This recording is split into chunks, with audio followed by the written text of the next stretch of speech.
Urdu official channel میں آپ کو ایک بار پھر سے خوش آمدید۔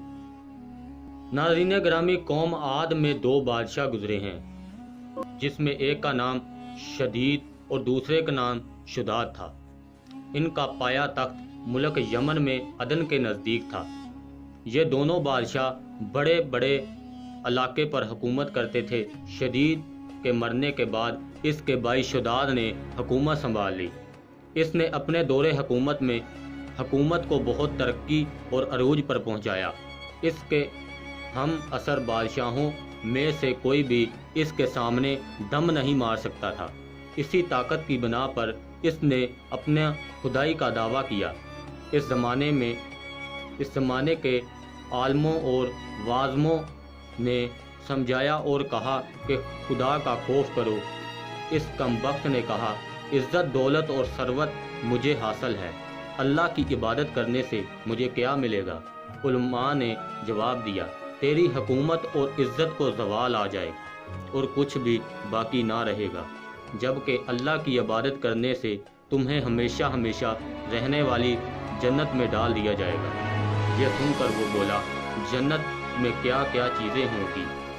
علماء نے اپنے انبیاء کرام کی تعلیمات کے مطابق جنت کی نہروں، پھولوں، پھلوں اور حوروں کے متعلق آگاہ کیا۔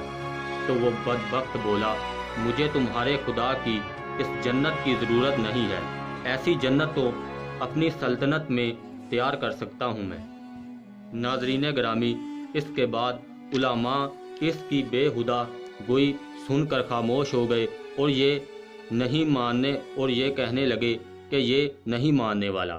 اب شداد نے اللہ کے مقابلے میں اپنی جنت بنانے کا فیصلہ کیا اور جنت کی تیاری کے لیے ایک محکمہ بنایا، جس کے ملازمین کی تعداد 1,00,000 سے بھی زیادہ تھی۔ کسی کے ذمہ تعمیراتی سامان کی ترسیل کا کام، کسی کے ذمہ نقشے بنانے اور کسی کے ذمہ حساب کتاب کا کام لگایا، اور ہر صوبے میں یہ حکم بھیج دیا کہ جس قدر سونا چاندی ہے، اس کی اینٹیں بنا کر ہمارے پایا تخت روانہ کر دی جائیں۔ محکمہ تعمیر کو حکم دیا کہ عدن پہاڑ کے نزدیک 40 مربع میل کا رقبہ گھیر لیا جائے اور کام شروع کیا جائے۔ بنیادیں بہت گہری کھودی جائیں اور ان میں سنگ سلیمانی بھر دیا جائے، جن پر اس طرح چنائی ہو کہ ایک اینٹ سونے کی اور ایک چاندی کی ہو۔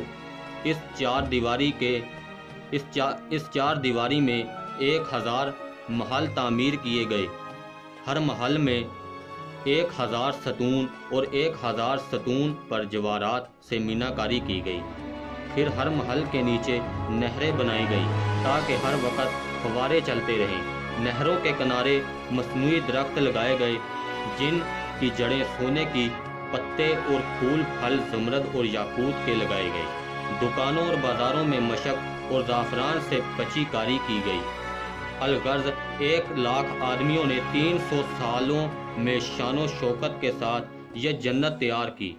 اور جب جنت تیار ہو گئی تو شداد نے حکم دیا کہ تمام جنت کے قالین بچھائے جائیں، نہروں میں شہد، دودھ اور شراب جاری کرائی جائے، انواع و اقسام کے کھانے اور پھل دسترخوان پر چن دیے جائیں۔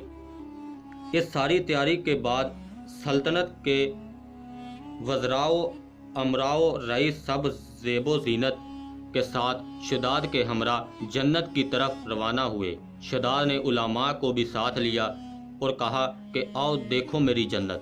وہ بہت تکبر کے ساتھ اپنی جنت کی طرف روانہ ہوا۔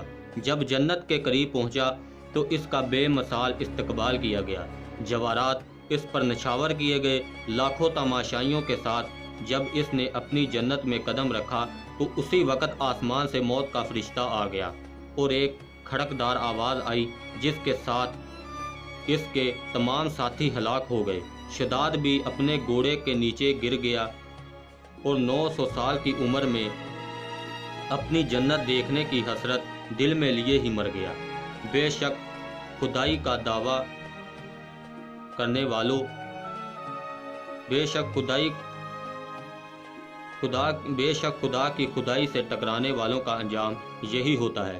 مفسرین نے لکھا ہے، اللہ نے بادشاہ اور اس کے لشکر کو ہلاک کرنے کے بعد اس جنت کو لوگوں کی نظر سے پوشیدہ کر دیا، مگر بڑے بوڑھوں کا کہنا یہ ہے کہ کبھی کبھی رات کو عدن کے گرد و نواح میں اس کی جھلک اور روشنی بھی دکھائی دیتی ہے۔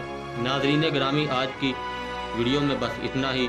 میں ملوں گا کل آپ سے ایک اور نئی ویڈیو میں، تب تک کے لیے مجھے دیجیے اجازت۔ پلیز میرے چینل کو سبسکرائب، لائک اور شیئر ضرور کر دیں۔